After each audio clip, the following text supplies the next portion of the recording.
they're used to sell books. Emrys mentioned the study abroad fair tomorrow. If you have students, if you're faculty and you have students, mention it to them from 11 o'clock to 2 o'clock.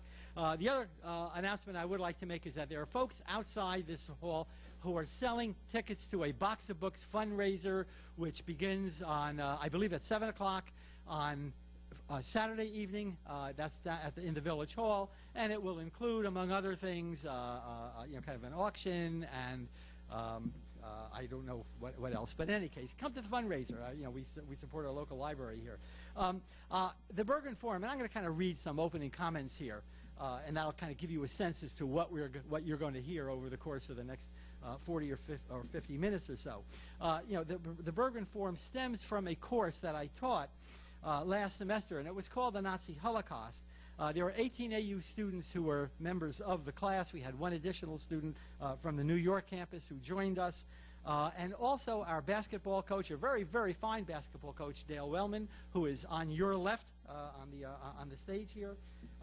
And what we wound up doing was after the half course, after the 7-week course that I taught, we then went to Europe for 2 weeks. We went to Eastern Europe, and that was in search of Auschwitz. The subject of the Holocaust can be a pretty grim assignment. So we designated the European visit. We designed it in a way that would allow for a certain amount of, a good deal actually, of free time for the students while they were there. We visited 5 different cities. The cities that we visited included Berlin, and then Weimar in what used to be Eastern Germany, then eventually to Prague, from there to Krakow, and from Krakow we eventually made our way to Warsaw. And we returned to the U.S. from Warsaw. I know that you'll be surprised to learn, for instance, that among other things, those cities contain lots of really, really good European beer, something that these students, even if they're over 21, can't drink at Alfred University functions for reasons that have always kind of puzzled me.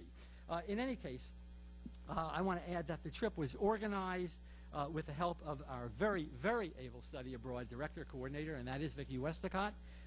We also got a lot of aid from some aid from the Gene Bernstein Fund. Gene Bernstein was formerly a chair of our Board of Trustees, and he set up a fund to aid in respect to student travel, and I salute him and our other trustees for that kind of work. And on the European side, we were aided by a group that helped organize the tour. It's called CEPA, C-E-P-A, and they provided, among other things, a very, very good itinerary, some excellent guides. In particular, I want to single one out. Her name is Evgenia Krupa, who we had in Berlin and also in Weimar, and she was of the many, many guides that I've had for all kinds of tours that I've taken over the course of my life. She was one of the 3 best. I mean, she was really outstanding. In any case, some of you know that the Holocaust was really not subject to formal course study before about 1962, at least in this country. It was around that time that the Israelis kidnapped and then put on trial a Nazi officer, a former Nazi officer by the name of Adolf Eichmann, who was one of the architects of the Holocaust. Eichmann's trial in Jerusalem in 1962 received a huge amount of interest worldwide. And more or less opened up the subject of Holocaust study, not only to scholars, but also to classes like this one at Alfred University. The course that we offer here in Alfred covers everything from the origins of German anti-Semitism, which dates all the way back to the medieval period and the medieval pogroms. It includes, of course, some of the anti-Semitic diatribes of Martin Luther, which I think comes as something of a surprise to plenty of people from the Protestant background. But it also, of course, included a lot of 20th century material. And that includes some of the material dealing with Holocaust deniers. There's a fairly good industry of Holocaust denial right now, much of it, unfortunately, in the Muslim world. And I might note that not only Holocaust denial, but the deniers tend to be the people who wish that Hitler had really done it right, had really succeeded in more than just the 6 million or so that he wound up killing. The students read books in this course by Holocaust survivors like Primo Levi and by Nekama Tech, who is a University of Connecticut historian now and has written a number of fine books, including Defiance, that some of you may have seen as a movie. It also includes works by historians like Christopher Browning, who was our Russell lecturer just 2 years ago. They also read plenty of primary sources in that course. We've titled this forum, Searching for Auschwitz. We mean that in a metaphorical sense, for Auschwitz has become the symbol of all the camps, not only the six extermination centers, but also the 1,000 or so labor camps and transit camps and POW camps that the Germans had set up during the Nazi era. Now, before I introduce you to the students, I do want to say, I want to offer a kind of personal statement about this trip. Less than 90 hours ago, just about 4 days ago, I visited the Normandy beaches, where on June 6th of 1944, Allied armies landed on the French coast. This is, of course, D-Day. I toured 3 of those 5 beaches. Sword, which was a British Army beach, Juno, which was a Canadian beach, and then Omaha Beach, where approximately 1,600 American soldiers died during just the first few hours of that Allied invasion. I also visited the stunningly beautiful cemetery behind Omaha Beach, where over 9,300 American soldiers are buried under crosses and stars of David. These men may, or maybe they did not fully understand why they died. But in fact, they died to make sure that Hitler's special brand of evil would not survive the Second World War. Words, not even the words of superb writers like Norman Mailer and Winston Churchill, can fully express what we owe to them. To read about Nazi denial, to read about Holocaust denial today, is to remind ourselves that evil survived the war, and that many of us refuse to learn from our history. Now, I want to introduce to you the speakers today. Our speakers will be first, Dan Fugate, who will be talking about Berlin. Amanda Lynch, who will be talking about Weimar, and more than just Weimar. Julia Hauk on Prague.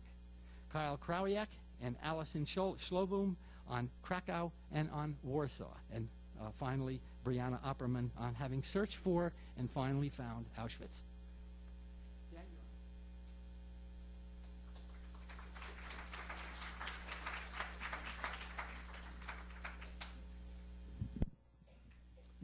So my name's Dan. I'll be talking about Berlin, which was the first city we visited. And just being tall is nice, but international flights, no, especially when you're in the middle row. Anyways, so Berlin is a city rich in history, as it both has a lot of World War II history as well as like communist occupation with Russia, like the whole Berlin Wall. So actually, it's also a very modern city, which is a side effect when most of your city's bombed. So this picture was taken in front of the Reichstag, which is actually their parliament building, as Berlin's the capital of Germany. And we were actually able to have a personal tour from this guy. And he was actually a member of parliament who gave our little group of international students a tour, which I thought was a really interesting opportunity.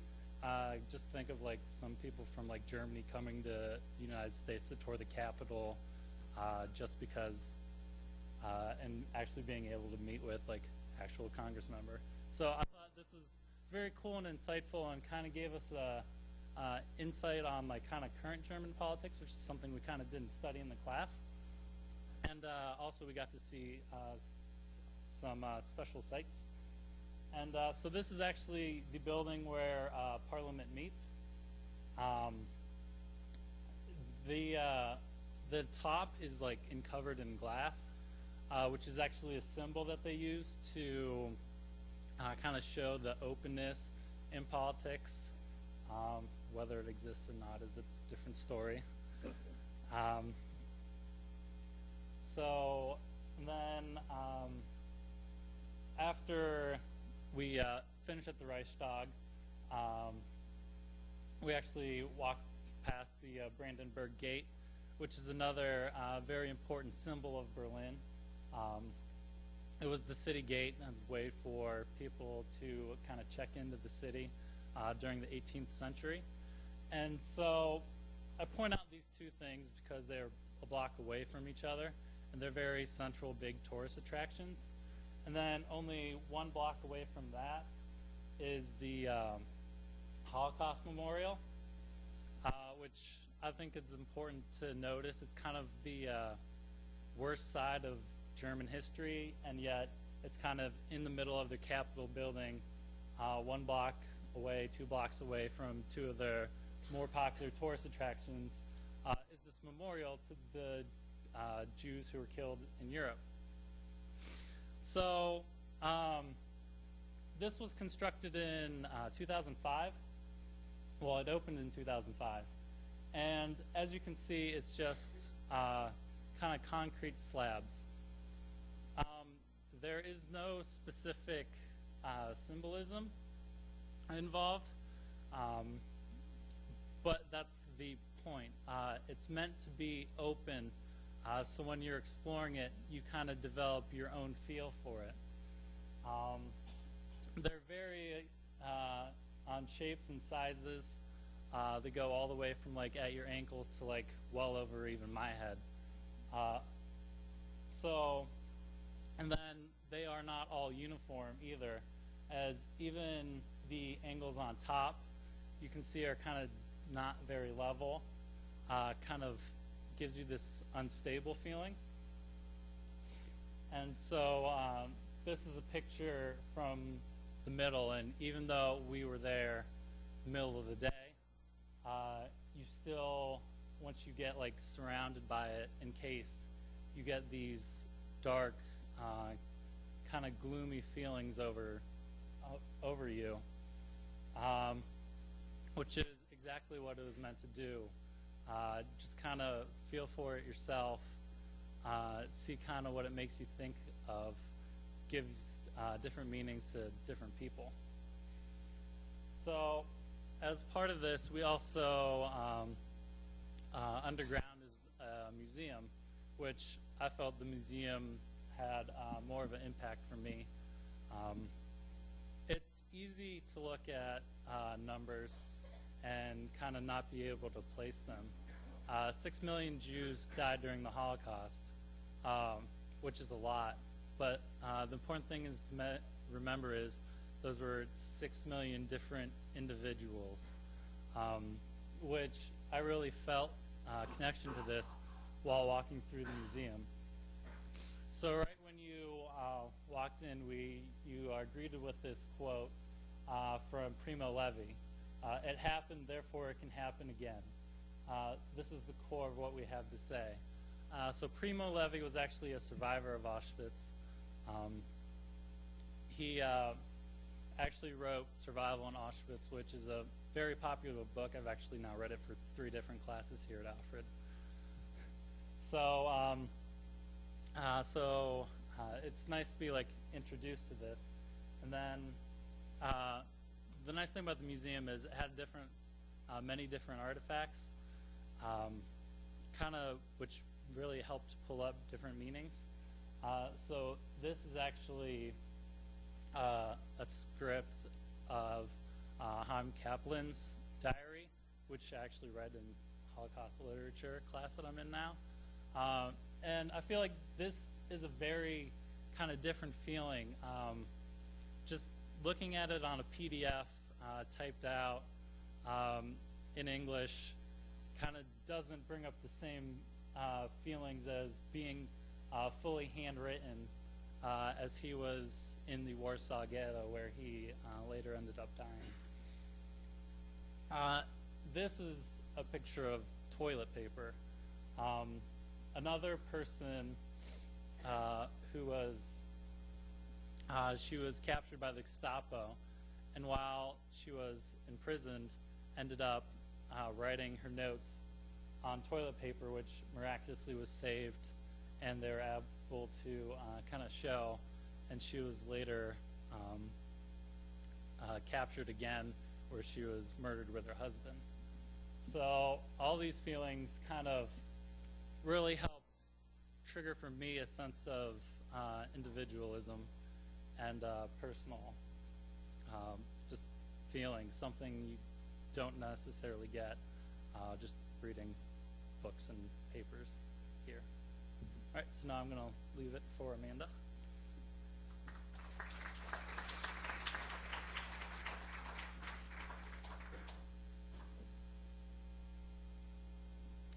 So Weimar is a small city in Germany famous for its cultural heritage, and it was actually my favorite place of the trip.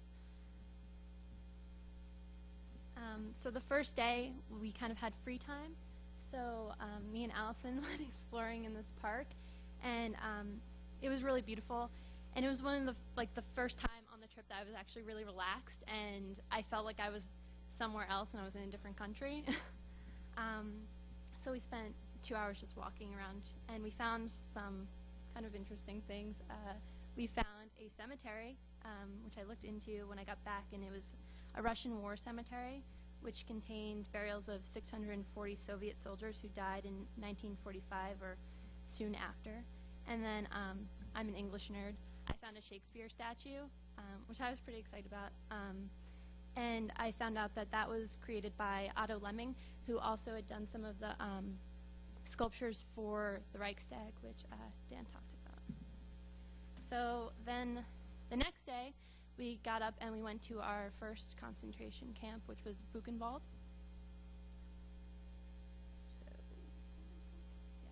Okay. So Buchenwald was constructed in 1937, and it is only 4 miles from Weimar city center. Prisoners were from different parts of Europe, Jews, non-Jews, Poles, religious and political prisoners, Jehovah's Witnesses, criminals, homosexuals, and prisoners of war. And Buchenwald's main gate, which was kind of eerie and creepy to first walk through, says, "To each his own," or figuratively, "Everyone gets what he deserves." So the slogan is actually only legible from when you're when the gate is closed and you're inside the camp. Some of the primary causes of death in the camp were from starvation and working, just being overworked to death. One moment that I had was when I was walking. Most of the buildings weren't there anymore, at least where they were residing. And I kind of had a reality check. I was walking in a pair of really awful sandals, awful choice to wear to a concentration camp. And I started complaining about how much my feet were killing me. And I just should have wore sneakers. I was thinking I should have wore sneakers. And then I thought, shut up. You're walking on this place where so many people suffered, and you're complaining about your footwear. That was one of my most memorable moments. But getting back to the story, the Allied ground was the Allied advanced into Buchenwald, and it was surrendered to the U.S. 80th Infantry Division on April 12, 1945.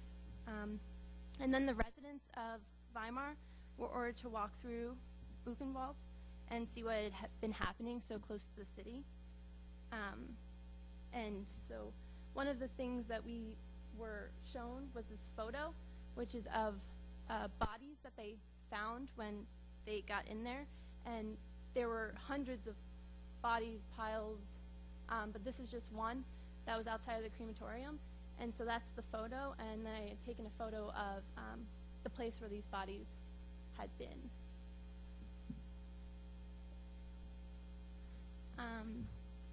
And then you can see on the bottom is a monument that was made by victims the days after the initial liberation, and it was intended to be completely temporary, and it was built by the prisoners and made of wood. So they had erected this temporary monument. It was a declaration made by the Russian, Polish, English, French, Czech, and German, and it was all in these different languages where they vowed to overcome all manifestations of National Socialism and to stand up for a peaceful world. And so that had eventually been taken down, and now that this is a permanent place marker for where that was, and that's a really cool monument actually, because it is kept at skin temperature all year round. So even when it's it's been wintertime and it's snowing, it's always cleared off, and it's always a memorial for those who died or suffered and lost their lives. So yeah.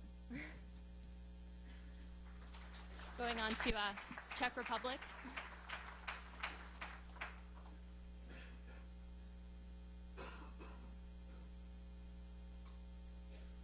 Okay, so then we moved on to the Czech Republic. We visited Prague for a few days, and that was our little respite after our first camp. Prague is the largest city in the Czech Republic and its capital. It's home to 1.3 million people, and it's regarded as the political, social, and economic center of the Czech Republic. Since the Middle Ages, it's been deemed one of the most beautiful cities in the world. And it's also the 6th most visited city in the world, which maybe doesn't sound impressive until you consider Paris. Excuse me. You know, pretty cities like Paris that people talk about all the time, so it's visited very often. This is an odd side view of one of our students, which is not the intention of the photo. But this is just a view of one of the streets. And I've never even been to New York City, so this was my first city experience. Well, this trip was my first city experience. But all the streets are very convoluted, so you can only see a certain distance down them, but it's just these beautifully carved buildings, and they were all pastels and great colors. I have some fun facts about Prague. The Prague Castle has the largest castle area in the world. It's 18 acres in total. The word robot is a Czech word, first created by a Czech playwright, and Prague is home to the first treatment, one of the first treatment clinics for alcoholics. Shouldn't be funny, but it was very useful. It was a great contribution. We visited the Pinkas Synagogue, which I hope I'm saying correctly. We weren't allowed to take pictures inside, so I have just one picture of the outside of the building. But it was built in 1935, and in the 50s it was turned into a memorial for the Jews of Bohemia and Moravia who were murdered by the Nazis during the war and during the whole Holocaust period. The walls were inscribed with names and dates and places, the places of birth of all the victims that they had records of, which this was really powerful for me because we had a discussion in class about how to memorialize something this horrific, and you can't generalize. Like the KLB, the plaque that Amanda showed that had the body temperature that everyone shares regardless of race, is a great way to memorialize all the people. But they also wanted to be very specific about every single victim, so they had so many details about each victim. So then in '68, the communist regime destroyed all. It didn't say whether they destroyed the synagogue. I think they just painted over all of the names. So then in the early 90s, it took 4 years to rewrite all of the 80,000 names and dates, but those were rewritten. On the upper floor of the synagogue, too, they had children's paintings. In Prague, or near Prague, there was a camp called Theresienstadt, and there was a concentration, or a camp called Terezín, otherwise known as Theresienstadt, and children waiting to be deported from the concentration camp had drawn tons of drawings, and a teacher buried a briefcase full of 4,500 children's drawings, and those were later recovered and distributed at different museums. But so in the upper level of the synagogue, they had all these children's drawings, and some of them were of their families, and some of them were of scenes that they'd seen, but it was all really, really powerful.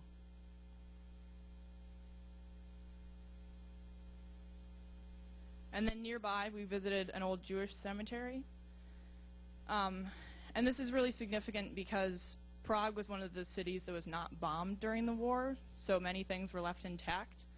And this was purposefully done because the Germans wanted this cemetery and the synagogue to serve as a museum for the race they hoped to be extinct in the future. Sorry.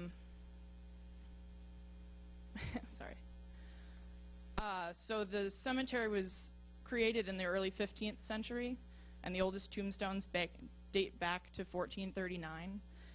But today it contains almost 12,000 tombstones and marks more than 100,000 people buried there, because Jews were not allowed to be buried outside of the ghetto, so they layered people in the graveyard. They kept adding dirt and burying more people, so there's up to 10 layers of people in this one grave site. So if you view the cemetery from the street, it's actually maybe about 15 feet higher than anywhere else because it has so many bodies.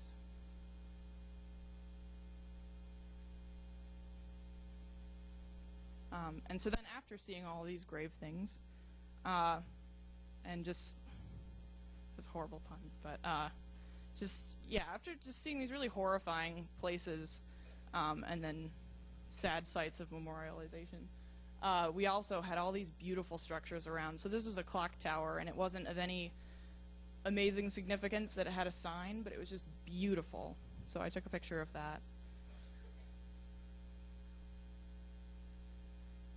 And this is a view of Old Town Prague, which it dates back to medieval times. It was a medieval settlement, and it used to be surrounded by a moat.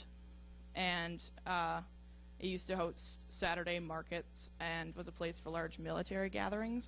But so this is up a hill more towards the Prague Castle, viewing Old Town.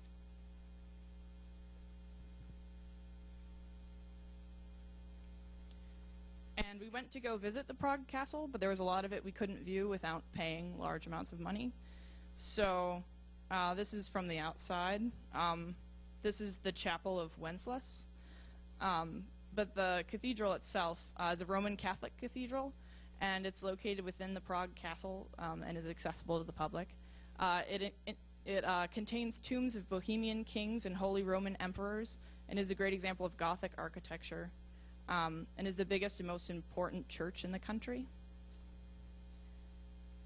It was founded, or the present-day Gothic cathedral was founded in November of 1344, so it's really, really old. And the chapel that this is a picture of is where the relics of all the saints are kept, and contains ribbed vaults that are decorated with over 1,300 semi-precious stones and tons of paintings of the depictings of the Passion of Christ, dating back also to the early 14th century. Time? Sorry. Okay, well, this is an inside photo of the chapel. And you can see some of the stained glass, but they had really bright lights so that you couldn't take beautiful pictures without paying for a special photography pass. And then this is just a really pretty picture from the end of the Charles Bridge coming back into Prague. It was just an example of how pretty it was. Okay, and I guess I can end there. I just wanted to point out, I guess, I thought this was the funniest part of our trip. The beverages were all more expensive than just water, and they were super, super small, as shown by the Lipton tea, and then the water bottles were like a half gallon or a gallon, and were just so ponderous, and so we had fun toting those around. This is the Charles Bridge, which you should Google. And we had a great view of Prague at night. And then we took a sleeper train to Krakow.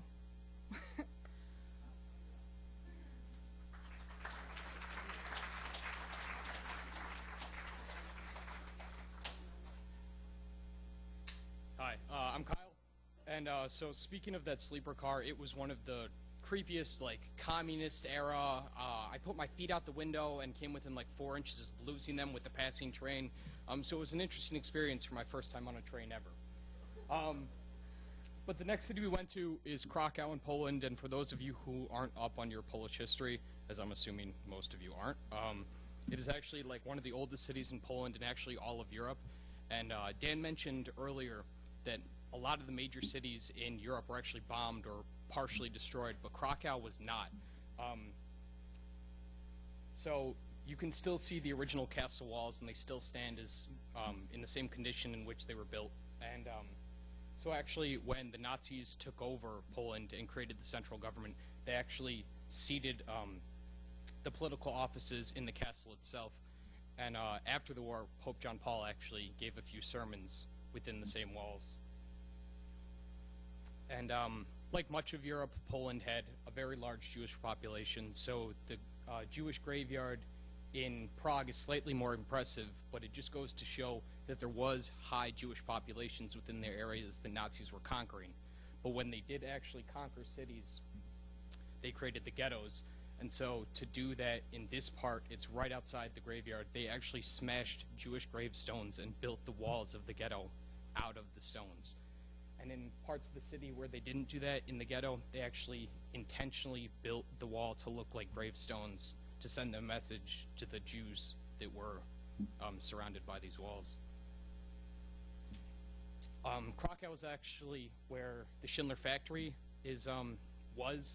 I'm sure many of you have seen Schindler's List, and for those of you who haven't, Liam Neeson plays Oskar Schindler, who was a German businessman, and he had a munitions and tinware factory in Krakow, and he was personally responsible for saving over 1,000 Jews who he handpicked from the ghetto to work in his factory. And since then, it's been converted into a memorial and a museum for not only the Jews, but also the large number of Polish partisans who were actually killed either in retaliation or in conjunction with activities associated with the Holocaust. So these are just some of the moving pictures that we saw. You walk down a hallway surrounded by authentic swastika flags, just some of the propaganda materials that were distributed in the central government as well as in Germany itself.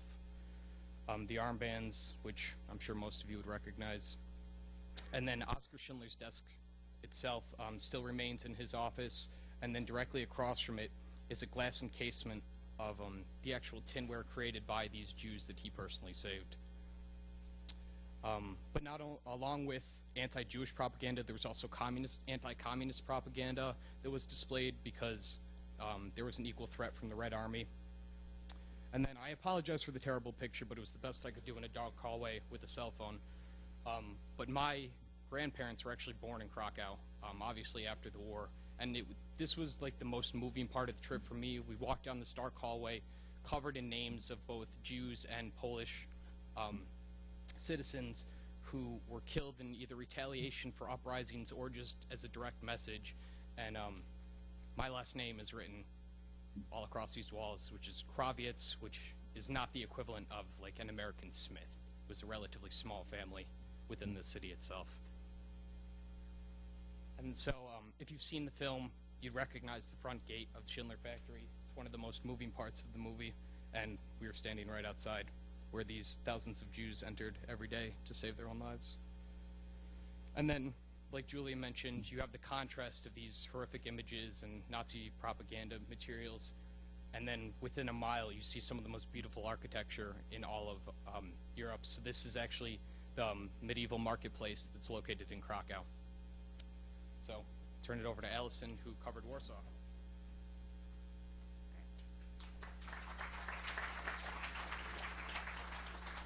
All right. I did Warsaw, Poland, obviously. It is the capital of Poland during World War II. The Warsaw Ghetto, which is the biggest thing that Warsaw is kind of known for during this whole ordeal, was built between April and November 1940. The walls of the ghetto housed over 400,000 Jews within a 1.3 square mile radius. Over 2 months of the summer of 1942, of those 400,000 Jews, 254 of them were sent to Treblinka, which is an extermination camp, and they were killed. And on January 18th, 1943, the Nazis were planning on making the Warsaw Ghetto completely Jewish-free, exterminating all of them, everyone that was still left. And to the Germans' surprise, they were actually met with resistance. The German army came back on April 19th, 1943, and they started destroying the ghetto block by block. This is actually the picture of the only still standing building of the Warsaw Ghetto. The Jews in the Warsaw Ghetto started building underground bunkers and passageways. This is actually, they were able to hold off the Nazis for 3 to 4 weeks because of these underground bunkers. And this is a site of one of the memorials. It represents one of the bunkers. It was made from the rubble of the houses that were completely destroyed. In 2006, a new memorial was added, and the memorial states that this is the grave of the fighters of the Warsaw Ghetto uprising built from the rubble. On May 8, 1943, surrounded by the Nazis after a 3-week struggle, Many perished and took their own lives, refusing to perish at the hands of the enemies. On the front of this memorial, there are actually 51 names that were determined by historians who fought and lost their lives during the ghetto uprising. And on May 16th, 1943, this was the official ending of the uprising resistance at the destruction of the Great Synagogue of Warsaw. The entire city was destroyed, and at the ending of the uprising, 56,000 Jews actually did surrender. Many of them were shot on the spot, and those who didn't were then transferred to extermination camps. This memorial is known as, forgive me for the pronunciation, Umschlagplatz, which is the handling platform. It was a gathering place of everyone who was actually then from the Warsaw Ghetto, who was then transported to the extermination camps. The memorial is actually shaped like a train car to represent all of the trains that were sent to these concentration camps. On the walls, there are 400 names of popular Jewish Polish names. Each name represents 1,000 people who were victims of the Warsaw Ghetto. Also, on this memorial there's a plaque that is in Polish, Yiddish, Hebrew, and English, and it reads, along this path of suffering and death, over 300,000 Jews were driven from 1942 to 1943 from the Warsaw Ghetto to gas chambers of the Nazi extermination camps. This is another memorial remembering the ghetto uprising. It was the place of the largest resistance fight. This is one of the only places that the ghetto wall actually still stands. It's about 10 feet high, and this encompasses the entire area, and it normally was covered with barbed wire, so you couldn't escape. It's a picture of an old man that we were actually able to speak with. He told us his story of where he was during this whole ordeal. He actually lives next to the wall, and he kind of protects it by keeping up with the gardening and making sure that it's well kept. His purpose is to make sure that this is one thing that's never forgotten, that no one will ever forget. He was kind of very excited to see so many young people interested in the history of the ghetto. He had us sign his book just to show that how many people still remember this whole ordeal. And he also had a plaque that represents every nationality of everyone who has come to visit the wall. And then we took a group shot with him. And this is like one of the most touching parts of the trip for me, was meeting someone who was so passionate about keeping just the history alive. All right.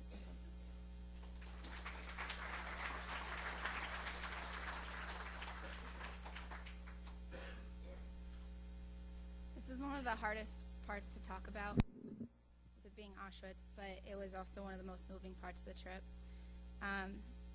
Auschwitz was the largest Nazi German concentration camp. From 1940 to 1945, the Nazis deported 1.3 million people to Auschwitz, 1.1 million of whom died. 90% of them were Jews, and the majority of them were murdered in the gas chambers. This is the gate located in Auschwitz I. The meaning is labor makes you free.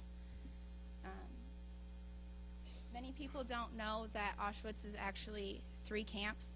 Auschwitz I, which is here, was a small camp that was mainly a holding camp, and it had prisoners of war and Gestapo, and was where the hospital was and where experiments were done. Auschwitz II, Birkenau, is over here, and that's where the death camp was. It's the most well-known camp. And then Auschwitz III is over here. It's also called Monowitz, and it was a work camp, and it was basically factory work. This is a warning outside of an electrical fence outside or in Auschwitz I. There were actually 2 layers of fencing that made it even more difficult to get through. These are the barracks in Auschwitz I. There was still fencing all along them, and some of the most evil criminals were kept in Auschwitz I. The barracks have been turned into more of like a museum, and some of the cases had piles and piles of different things that were collected from the Jews and other prisoners. One of the things that meant a lot to me were the shoes. There were probably 10 cases similar to this just filled with shoes, and it was only just a small fraction of the amount of things taken. Other things taken included glasses, clothes, jewelry, gold teeth, tableware, personal items, suitcases, prosthetic limbs, and their hair was also cut off and collected. A lot of the things were collected so that way they could be used for the Aryan race, so that way they would be able to be used for the better people. This is a suitcase one of the suitcases that was collected. The term Kleinkind on there means that it was an orphan, so they had them write that on there in case they could go home, so that way they knew who it belonged to, but it actually didn't matter at all. This picture shows the conditions that the prisoners were kept in. They were pretty much starved to death. That's how a lot of them died as well, if they weren't killed in the gas chambers. The food that they were given was really poor and tasted horrible and was just disgusting. During the class, we had to write a paper on somebody who survived the Holocaust. I really had a profound meaning with this paper. This girl right here is one that I did my paper on. Her name is Ava Kaur. Her and her twin sister, who's standing next to her, were taken to Auschwitz from Romania with her family. Her and her twin were the only one to survive. The rest of her family, as soon as they stepped off the train platform, they never saw them again. They ended up dying within probably hours. The only reason why they survived was because they were twins, and they were used for Dr. Mengele's experiments. Dr. Mengele did experiments on very different types of things. He did anything from trying to turn boys into girls by doing whole blood transfusions or cutting off boys' genitalia to try to turn them into girls, to cutting off limbs of twins and trying to sew them together to make them Siamese twins. The experiments that they went under included having diseases and bacteria injected into them to see what kind of reactions would occur. They were never given the same one, so that way they could be compared differently. The idea with doing it with twins was so that if one of them died, they could easily hurry up and kill the other one by either shooting him in the heart or the head, so that way they could do comparative autopsies that were fresh. Ava got sick 1 week, and Dr. Mengele told her that she only had 2 weeks to live. She decided that she said she was not going to die. She made a vow that she would not die, and she somehow managed to push through. And her and her sister ended up surviving the whole Holocaust, and she is now an active speaker and goes around the country and around the world preaching forgiveness. She has gone back to Auschwitz many times and has even has a signed document forgiving Dr. Mengele and everyone involved in the Holocaust, because she says that she can't stand to bear the pain in her heart by not forgiving them, which is something I can't even imagine being able to do. These are the cans of the Zyklon B that were used in the gas chambers. This is how the gas chambers were set up. People would walk in over here thinking that they were taking a shower. They were supposed to undress and everything. There would just mock shower heads in there. And so they'd close the doors, and then the gas would come in, and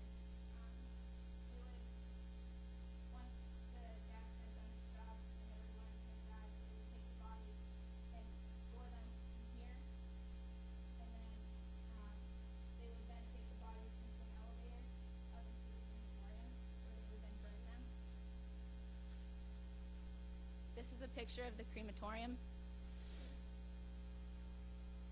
And then this is outside of Auschwitz II, where there were 2 crematoriums which no longer stand. There are 4 different ones that are translated, or that are in English, Yiddish, Jewish, or Hebrew, and Polish, and they each say, to the memory of men, women, and children who fell victim to Nazi genocide, here lie their ashes, may their souls rest in peace. This is a picture of the train tracks leading into Auschwitz II, which is Birkenau, which is the better-known camp. The picture of the entrance is pretty well known as well. This is a train car that would typically be used to bring them in. There would be hundreds of people piled into these cars. One really strange thing about Auschwitz was that it was a really beautiful area. It was really strange because you would be standing there and it would be a beautiful day. It'd be a beautiful countryside and just a gorgeous, gorgeous area, but then you'd remember of all the bad things that happened here and couldn't even imagine being there. But it was just a gorgeous area, just the fact that all the things that happened there made it horrible. But this is the guard post overlooking the barracks. This was inside the barracks. The barracks were actually originally horse barns, and they turned them into barracks for the prisoners. Each of the bunks had 3 levels, and there would probably be 8 to 10 people per level of each bunk. It'd be very crowded and uncomfortable. They'd have nothing but the bunk. This was the bathroom. When they would ask the prisoners, like, what was the best job in the camp, they would say that cleaning out the toilets was the best job. And they said that that was the best because you reeked, and the SS guards didn't want anything to do with you, so they stayed as far away from you as possible, so you had the best chance of surviving if you were the ones who cleaned out the toilets, which sounds awful.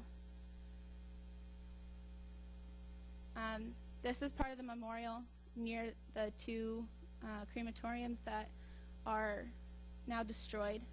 It's been translated into quite a few different languages, and it says, "Forever let this place be a cry of despair and a warning to humanity, where the Nazis murdered about 1.5 million men, women, and children, mainly Jews from various countries of Europe." And then Auschwitz-Birkenau, 1940 to 1945. And on some of the cemeteries and the pictures and memorials, you might have noticed the rocks being on there. It's a Jewish tradition to place that on top of gravestones. That's all I have about Auschwitz.